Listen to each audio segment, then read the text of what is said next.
Bună, dragilor, și bine ați venit la o nouă citire.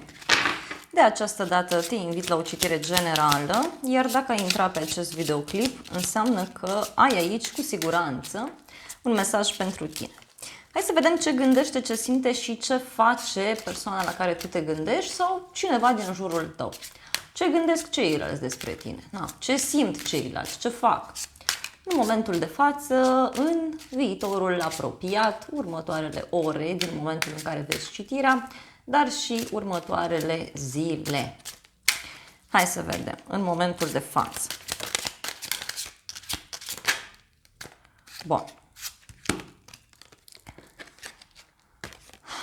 În momentul de față, văd că cineva se gândește foarte mult la tine. Poate ești o persoană care se ocupă de două lucruri în același timp.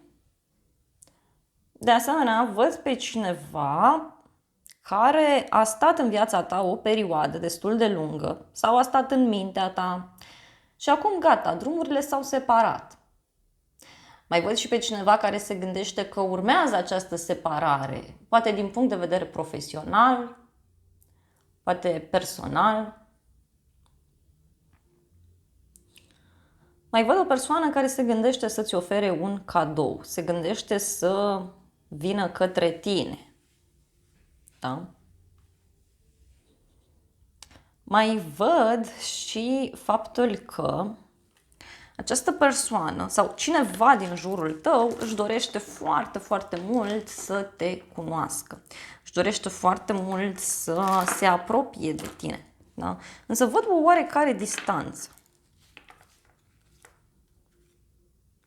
E ca și cum cineva vrea să afle mai multe detalii, vrea să aprofundeze situația și altcineva vine și spune gata, stop, până aici. E ca un joc. Să vedem ce simte. Și s-au întors câteva cărți sau o carte. Uite, persoana asta simte să te invite undeva sau simte să facă un drum către tine.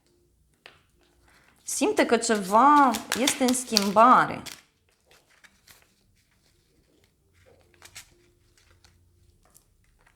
Și uite, se simte foarte atras de tine, doar că este contrariat. Deci cineva nu mai înțelege nimic din ceea ce ești, din ceea ce faci. Mai văd și o persoană care este agitată privind o mutare, o separare sau poate chiar niște drumuri. Este o hotărâre aici destul de ciudată.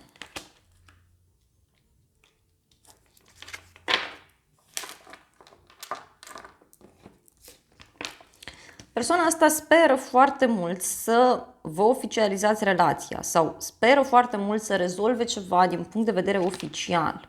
Da? Mai văd că ai o persoană pe care te poți baza.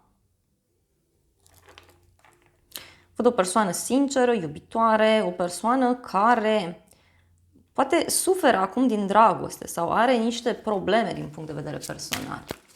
Hai să vedem ce face în legătură cu tine. Wow, în momentul de față, foarte interesant. Deci persoana asta, pe de o parte, este sinceră cu tine, pe de altă parte,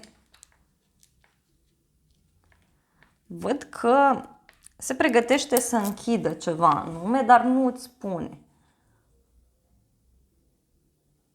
Te surprinde, văd, cu mesaje sau ar vrea să vină către tine. Să-ți spună sincer ceea ce simte. Mai văd și că ai pe cineva în jurul tău care cumva profită de anumite situații doar ca să-ți fie alături, doar să vorbească cu tine. Poate e cineva pe care momentan tu nu îl bagi în seamă sau nu știi că există.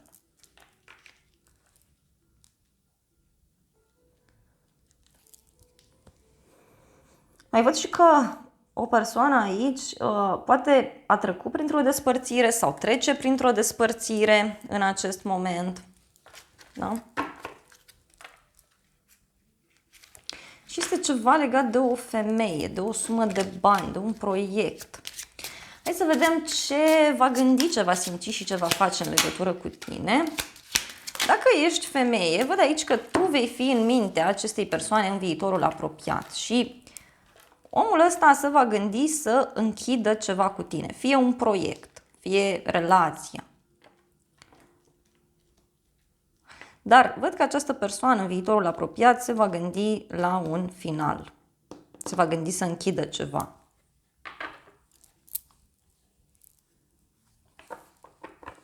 Va dori să aveți o conversație în legătură cu tot ceea ce s-a întâmplat până acum. Și să vedeți exact dacă poate să fie ceva între noi, între voi doi, dacă nu. Uite, e un bărbat aici care îți va propune ceva, dacă ești femeie. Dacă ești bărbat, aici văd o femeie care va căuta în viitorul apropiat tot felul de motive, fie să terminați relația, fie să mergeți la nivelul următor. Pentru că, uite, în viitorul apropiat această persoană se va simți foarte norocoasă că te are alături.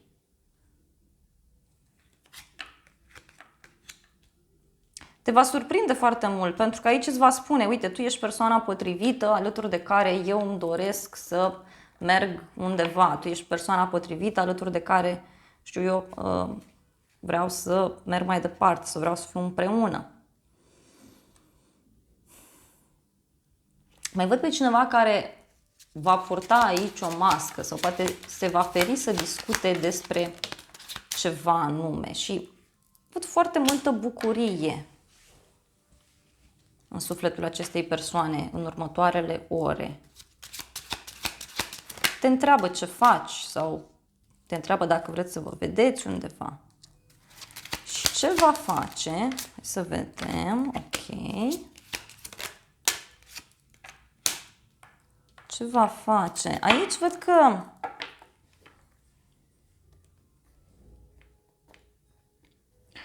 va încerca să comunice cu tine cumva, să facă un gest romantic. Și dacă e bărbat, văd că va lua atitudine, da? Și văd că va dori să discutați ceva în legătură cu timpul ăsta care trece, în legătură cu o situație care, așa cum spuneam eu, mai întâmpină dificultăți, pentru că încă aici lucrurile nu sunt clarificate. Dar e foarte clar aici o surpriză pe care tu o vei avea. Hai să vedem în viitorul mai îndepărtat ce va gândi.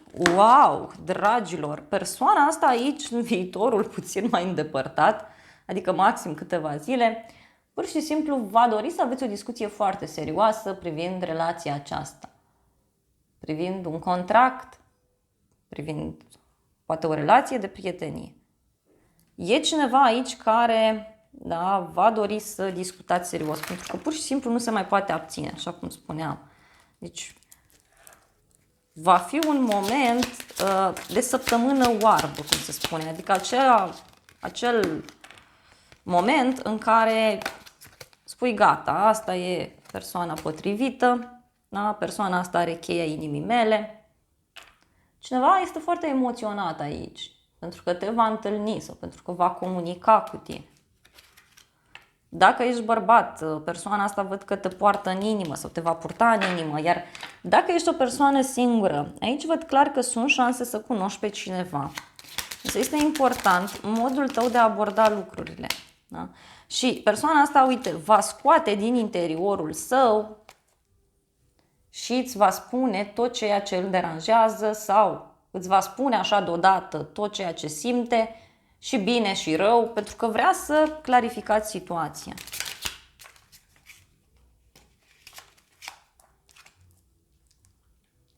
Văd aici niște discuții pe care le veți avea. Poate chiar persoana asta să fie puțin geloasă. Da?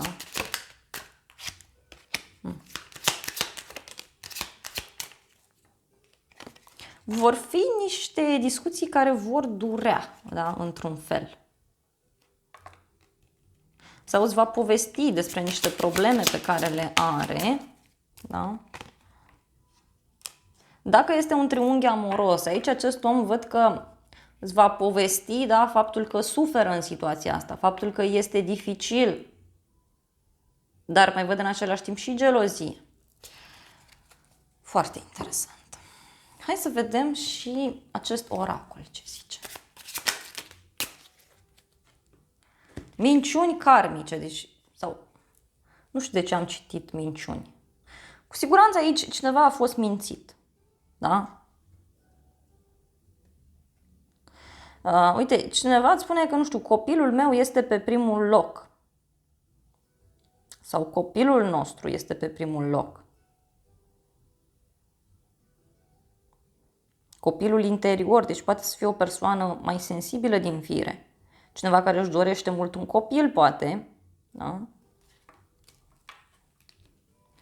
Și aici, oracolul se pare că ți-a oferit mai multe mesaje. Da? Persoana asta ți-ar spune că tu ești pe primul loc, noi suntem unul și același și să nu lași frica în calea noastră, în calea adevărului. Uniune. Da? Și omul ăsta spune în felul următor: încerc să înțeleg cum gândurile mele îmi creează realitatea. Știu că trebuie să rămân pozitiv, dar tu? Deci asta ți-ar spune în acest moment. Apoi mai avem două mesaje importante. Acestei persoane se pare că începe să îi se facă teamă de tine și spune că uneori nu vrea să se vadă cu tine tocmai pentru că este teamă, că o să reacționezi într-un anumit mod, că o să vrei să discuți anumite lucruri. Sunt chestiuni care se repetă, văd eu. Și îți va spune că pe cât de repede, da, pe cât de repede tu îți schimbi starea, pe atât de repede se schimbă și situația dintre voi. Îți spune că totuși această supărare nu durează, că foarte rapid apare răsăritul în viața acestui om. Dar hai să vedem de ce. Da? Pentru că am simțit eu că ceva aici nu e în regulă și vreau să văd de ce.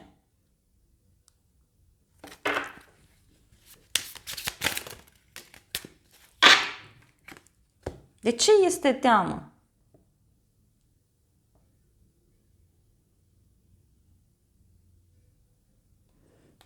Uite, este teamă, da, că tu îl vei lăsa deoparte. Este teamă că o să lași această persoană sau că o să renunți la el sau la ea.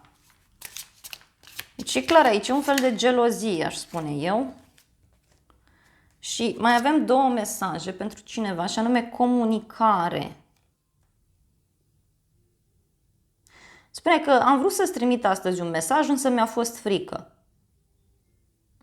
Nu știu dacă vrei să mai auzi de mine.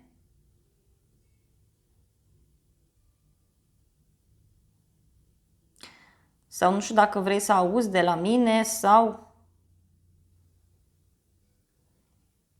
să-ți spun adevărul. Deci cuiva cam este teama aici să comunice din ce văd. Și mai văd pe cineva care ți-ar spune că sunt mândru că încerci să te schimbi, că faci schimbări la tine și că persoana asta vrea să lucreze alături de tine, vrea să te susțină. Deci cumva acestui om este teamă de tine, este teamă de reacția ta, pentru că are ceva să-ți spună. Hai să vedem ce are să-ți spună.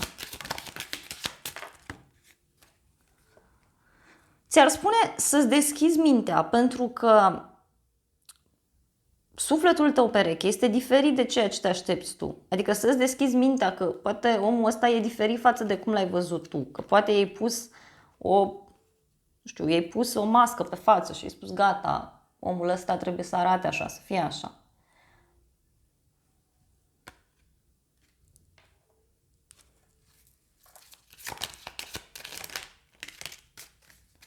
Aici este o lipsă de încredere, văd eu.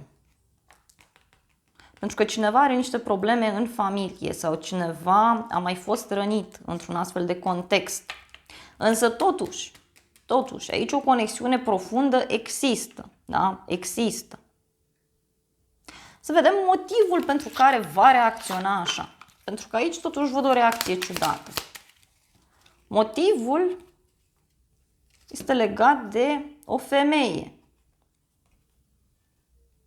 De niște probleme pe care le are din punct de vedere oficial sau niște probleme legate de o firmă, de o instituție. De faptul că cineva este mai rece. Da? Poate chiar un eveniment la care mergi tu la o vreme de seară.